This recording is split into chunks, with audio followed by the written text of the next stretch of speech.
Hello నమస్తే అందరికీ. ఇవాళ మన సింప్లీ కుక్ ఛానల్లో దోసకాయ హవా ఎట్లా పెట్టాలనో చెప్తా. ఇది చాలా సింపుల్గా 5 నిమిషాలలో చేసుకోవచ్చు. ఈ ఆవ కోసం నేను ఒక 400 గ్రామ్స్ ఉన్న దోసకాయ తీసుకొచ్చిన. ఇట్లా చుట్టూ ఒకటే మంచి కలర్లో ఉన్న దోసకాయ తీసుకోవాలి. అలా ముట్టుకుంటే కూడా దోసకాయ గట్టిగా ఉండాలి. మెత్తగా ఉంటే ఆవ ఎక్కువ రోజులు నిల్వ ఉండదు.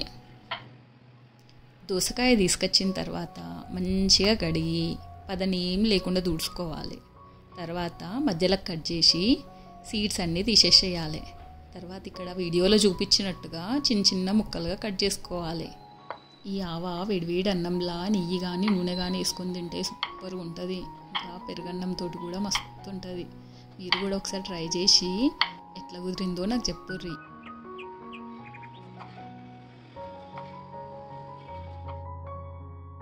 ఇక్కడ దోసకాయ ముక్కలు కప్పుతో మెజర్ చేస్తే 2 కప్పుల ముక్కలు అయినాయి. ఈ దోసకాయ ముక్కల్ని ఒక గిన్నెలకు వేసుకొని దానికి ఒక 1/3 కప్ కారము, 1/4 కప్ ఆవపొడి, ఇంకో 1/4 కప్ సాల్ట్ వేసుకొని మంచిగా కలుపుకోవాలి. ఆవాలు వేయించకుండానే పొడి వేసుకోవాలి. ఇవి మంచిగా కలుపుకున్న తర్వాత ఒక 3/4 కప్పు ఆయిల్ వేసి మంచిగా కలుపుకోవాలి. నూనె కూడా పచ్చిదే, వేడి వేయాల్సిన అవసరం ఏం లేదు. అవన్నీ వేసి మంచిగా కలిపి మూత పెట్టేసి రాత్రంతా పక్కకు పెట్టేసేయాలి.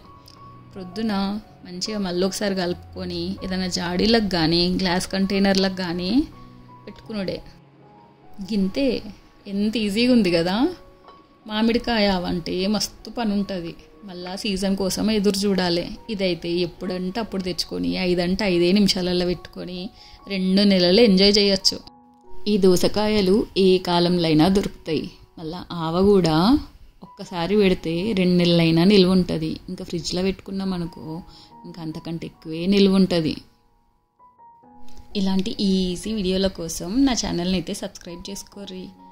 ఇంకా ఈ వీడియో నచ్చిందో లేదో కూడా కమెంట్ చేసి చెప్పుర్రి. ఈ వీడియో కనుక నచ్చితే మీ దోస్తులకి చుట్టాలకి షేర్ చేసుడు మర్చిపోవద్దు. ఉంటా మరి, బాయ్.